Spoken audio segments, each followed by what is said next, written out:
Okay students, welcome to my YouTube channel. और आज हम आपको पढ़ाने वाले हैं वर्ब। देखिए, वर्ब एक टॉपिक है पार्ट्स ऑफ स्पीच का। पहले हम पिछले वीडियोस में आपको नाउन और प्रोनाउन पार्ट्स ऑफ स्पीच के दो टॉपिक पढ़ा चुके हैं और आज आपका टॉपिक है थर्ड वर्ब। वर्ब को हम हिंदी में क्रिया कहते हैं। वर्ब का प्रयोग कहाँ पे होता है? बच्चों को ये थोड़ा मुश्किल लगता है वर्ब का यूज करना, लेकिन हम आपको बता दें कि वर्ब का यूज करना इतना भी कठिन नहीं है। इसको आराम से सरलता से पढ़ेंगे, ठीक है? आराम से इसको पढ़ना है। और वर्ब ही नहीं, प्रत्येक शब्द, प्रत्येक पार्ट्स ऑफ स्पीच का ग्रामर में अपना स्थान निर्धारित होता है। प्रत्येक पार्ट्स ऑफ स्पीच का ग्रामर में जो स्थान निर्धारित होता है उसको हम इधर उधर यूज नहीं कर सकते। अगर हम इधर उधर सेंटेंस में किसी भी पार्ट्स ऑफ स्पीच को यूज करते हैं जिसका स्थान निर्धारित है इधर से उधर उसको करते हैं तो उसका अर्थ का अनर्थ हो जाता है, सेंटेंस हमारा गलत हो जाता है। तो मैं आपको बता दें, वर्ब का भी अपना एक स्थान निर्धारित होता है। वर्ब एक्शन को या स्टाइल को कहते हैं। हम वर्ब को देख नहीं सकते। ये नाउन में भी होता है, वर्ब को, नाउन को भी नहीं देख सकते। कुछ नाउन ऐसे होते हैं एब्स्ट्रैक्ट नाउन के अंतर्गत आते हैं, इनको हम नहीं देख सकते। वैसे वर्ब को भी हम नहीं देख सकते। धीरे धीरे आगे इसको समझने का प्रयास करना। और वर्ब जो होता है, वर्ब को भी देखा नहीं जा सकता, इसको केवल महसूस किया जा सकता है। हम केवल इसको महसूस कर सकते हैं। ये आपको आगे मिलेगा, जो भी हम पढ़ाएंगे आगे समझते चलना। यहाँ पे वर्ब है। वर्ब जो है सदैव ही वर्ब का प्रयोग सब्जेक्ट के बाद में किया जाता है। याद रखना, वर्ब कहाँ पे यूज होता है? सब्जेक्ट के बाद में यूज होता है। अगर ये बात समझ में आया तो आपको लिखते भी चलना है साथ साथ में। वर्ब का प्रयोग सदैव सब्जेक्ट के बाद में किया जाता है। सब्जेक्ट के बाद भी वर्ब आता है और सब्जेक्ट बनता है नाउन और प्रोनाउन का। याद रखना, सब्जेक्ट किसका बनाया जाता है? नाउन और प्रोनाउन का सब्जेक्ट बनाया जाता है।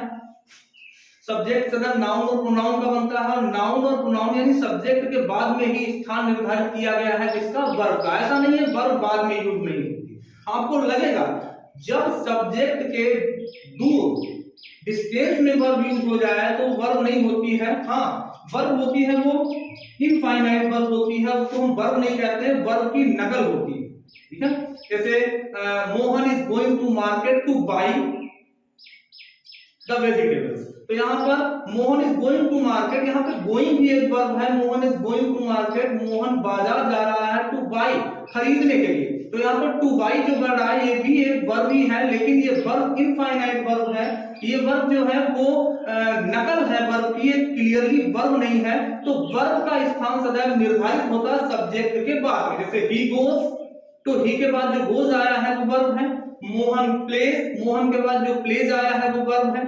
तो इस हिसाब से हम मानते हैं कि सब्जेक्ट के बाद में ही वर्ब का स्थान निर्धारित होता है। जैसे हमने लिख दिया ही गोज, तो यहाँ पर सब्जेक्ट क्या हो गया? ही एक प्रोनाउन है और प्रोनाउन और नाउन का हम हमें बता चुके हैं। सब्जेक्ट बनता है, उसके जस्ट बाद में ही वर्ब का यूज होता है और गोज क्या है? आपकी वर्ब। तो इसको क्या कहेंगे हम? वर्ब। क्या कहेंगे इसको?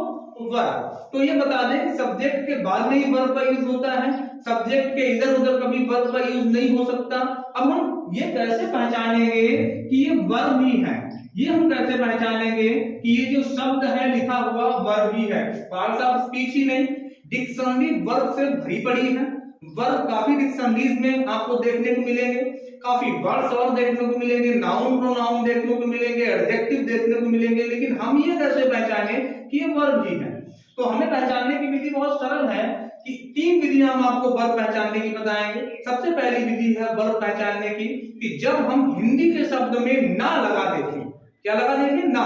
बच्चों आराम से समझना, धीरे धीरे, कोई दिक्कत नहीं है। वर्ब को पहचानने की विधि है जब हम किसी शब्द के अंत में ना लगा देते हिंदी में तो वो वर्ब है, या हमें किसी भी तरह से ना लगाना पड़े, ठीक है?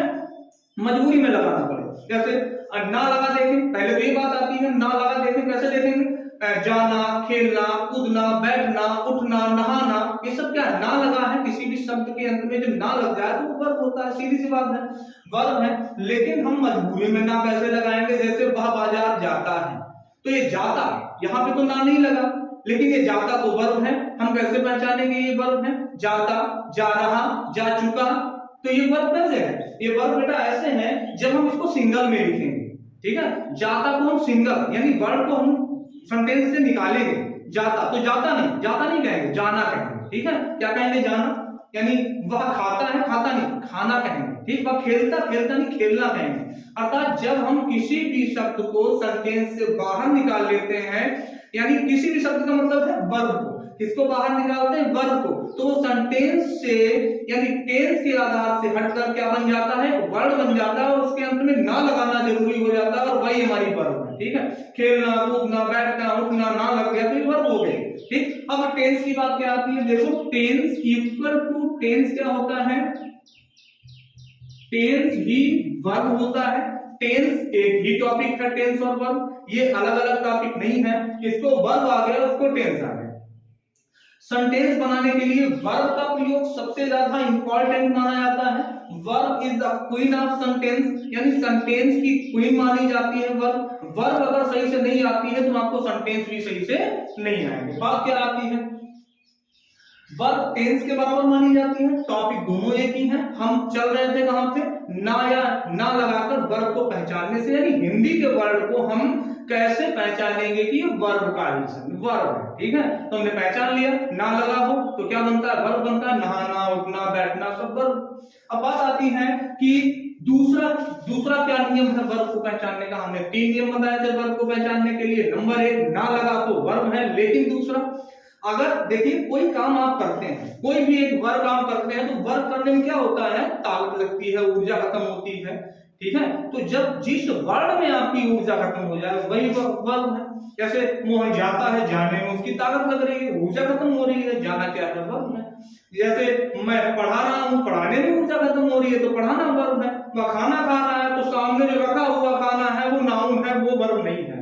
रखा हुआ खाना जिसको आप देख सकते हैं, जो खाना आप खाएंगे, लेकिन जो खाएंगे, ठीक है, जिसको चबाएंगे, खाने में ताकत लगेगी। आपने एक निवाला उठाया, मुंह में लिया, तो इसमें आपकी ताकत लगेगी, आपको हाथ पैर चलाने पड़े, जबान चलानी पड़ी, मुंह चलाने पड़े, ठीक है। तो ये क्या है, ये वर्ब है। जब भी किसी वर्ड में ताकत लग जाए, सीधी सी बात है, वर्ब है, ठीक है।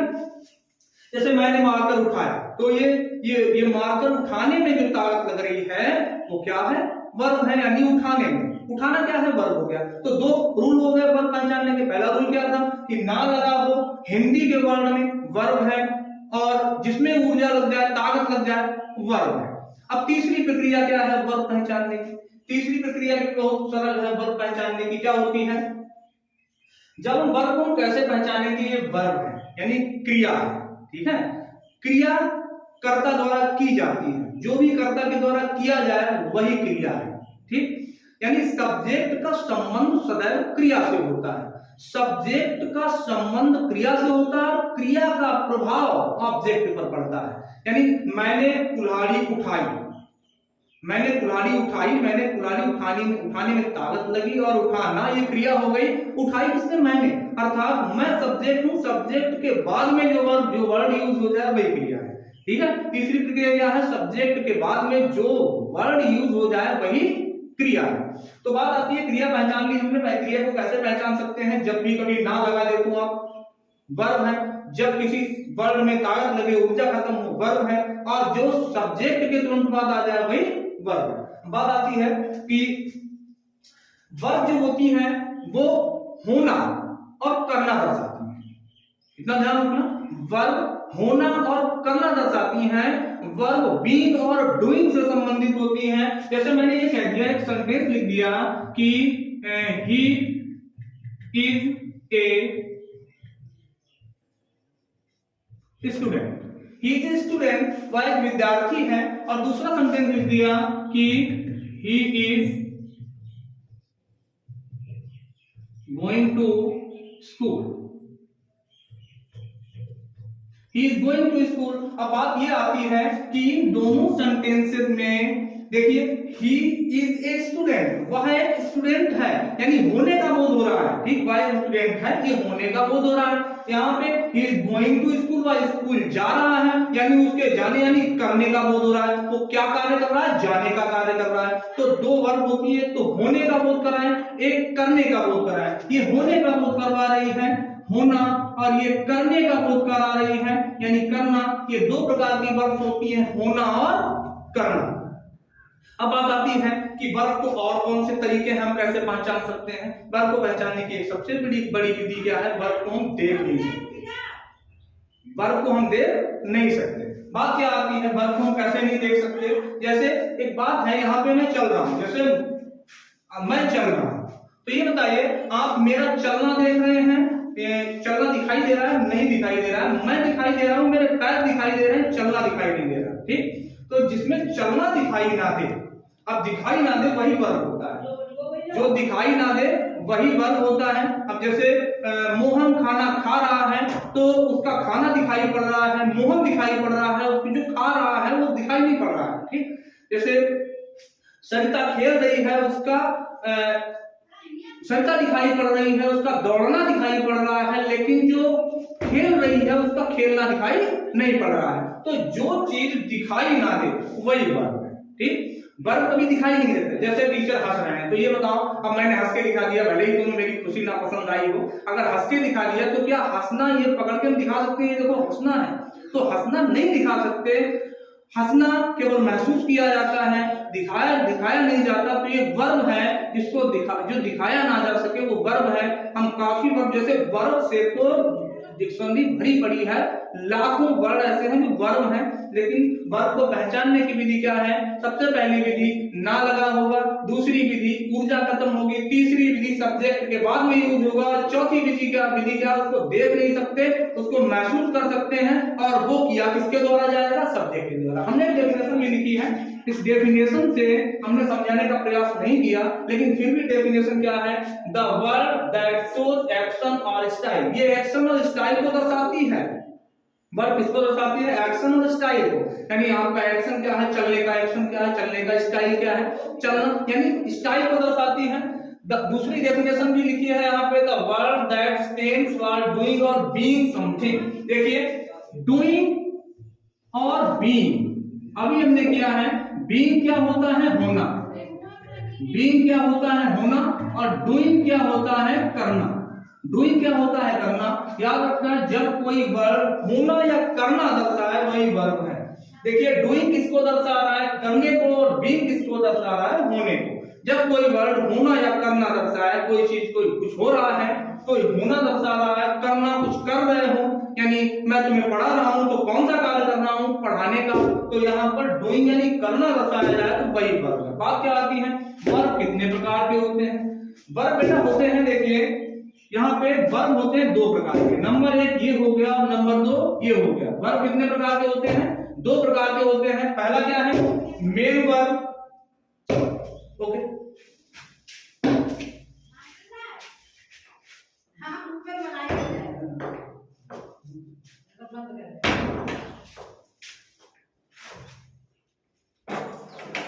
ओके स्टूडेंट्स, कहां पे थे? हाँ, वर्ब कितने प्रकार के होते हैं? दो प्रकार के। एक होता है मेन वर्ब और दूसरा होता है एक्सिलरी वर्ब। मेन वर्ब और एक्सिलरी वर्ब। अब देखिए, मेन वर्ब क्या होता है? मेन वर्ब को हम कहते हैं रेगुलर वर्ब भी कहते हैं, इररेगुलर वर्ब भी कहते हैं, ट्रांसिटिव वर्ब भी कहते हैं, इंट्रांसिटिव वर्ब भी कहते हैं, फाइनाइट वर्ब भी कहते हैं, और इनफाइनाइट वर्ब भी कहते हैं।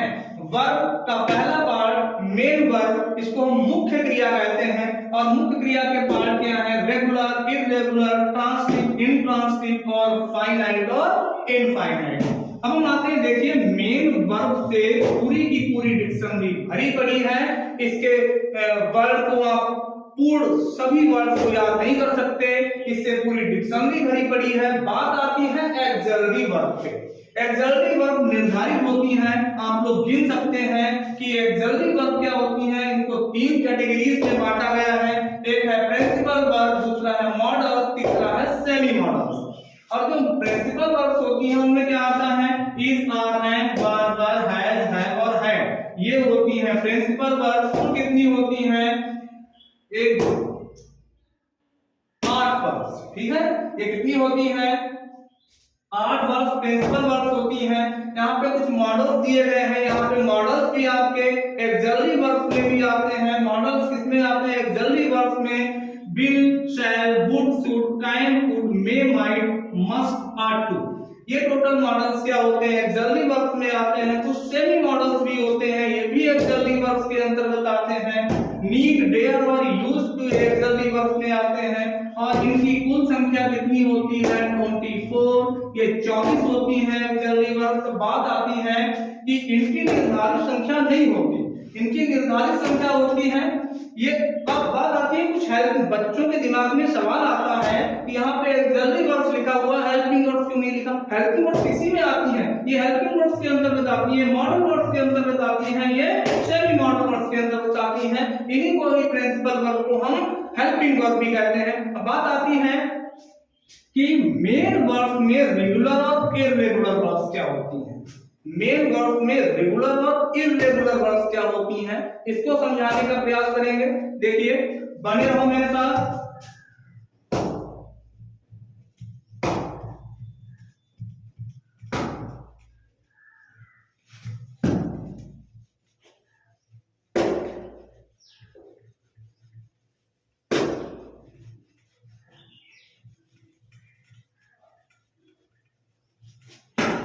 मेन वर्ब्स में रेगुलर इररेगुलर।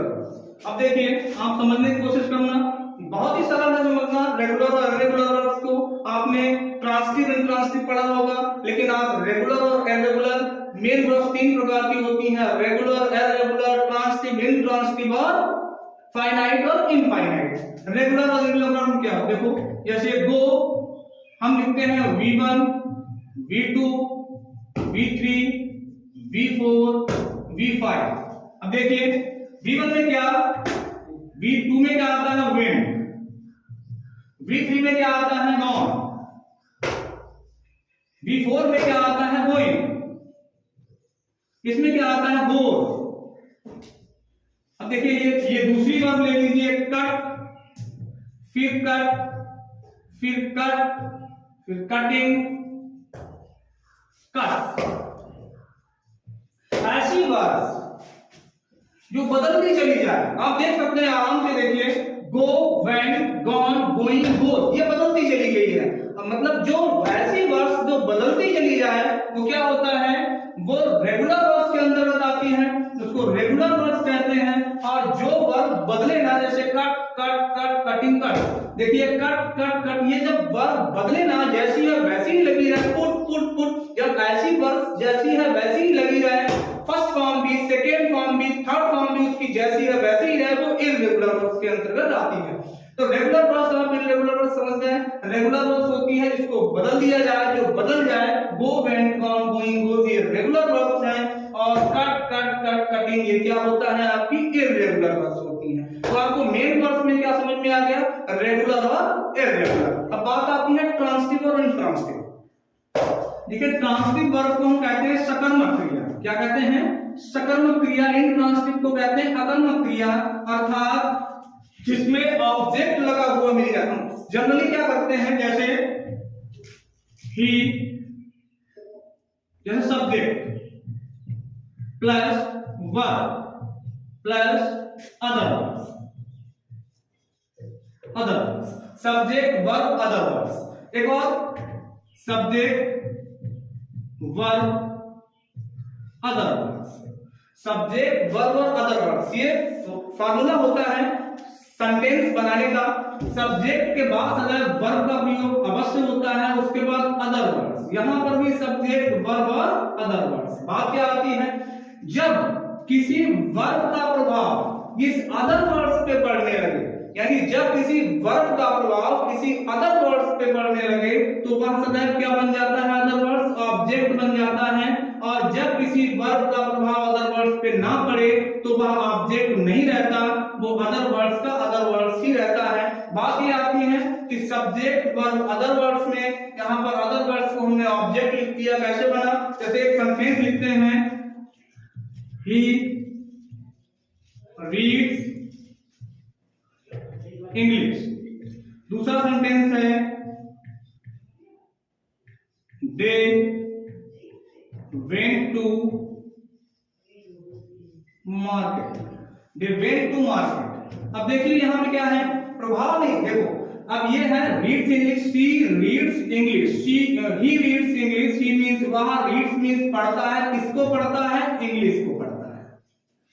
किसको पढ़ता है, इंग्लिश को पढ़ता है, यानी उसके पढ़ने का प्रभाव किस पर पड़ रहा है, इंग्लिश पर पड़ रहा है। अब यहाँ पे देखते हैं तो वेंट यहाँ पे वर्ब हो गई, और टू मार्केट वे बाजार गए, तो वो बाजार गए हैं, उनका प्रभाव बाजार पर नहीं पड़ा। कैसे पड़ जाएगा, बाजार इतनी बढ़िया प्रभाव पड़ेगा, हाँ उनका प्रभाव बाजार पर नहीं पड़ा, अर्थात इसमें ये ऑब्जेक्ट नहीं है, ये क्या है, अदर वर्ड्स है। जब कभी क्रिया का प्रभाव उसके पास वाले वर्ड यानी अदर वर्ड्स पर पड़ने लगे तो वही अदर वर्ड्स ऑब्जेक्ट बन जाता है, लेकिन जब क्रिया का प्रभाव अदर वर्ड्स पर ना पड़े तो वो ऑब्जेक्ट नहीं होता, वो अदर वर्ड्स का अदर वर्ड्स ही रहता है। तो जिसमें ऑब्जेक्ट निकल के आ गया वो ट्रांसटिव वर्ब हो गई, इसमें ऑब्जेक्ट निकल के नहीं आया वो इनट्रांसटिव वर्ब हो गई।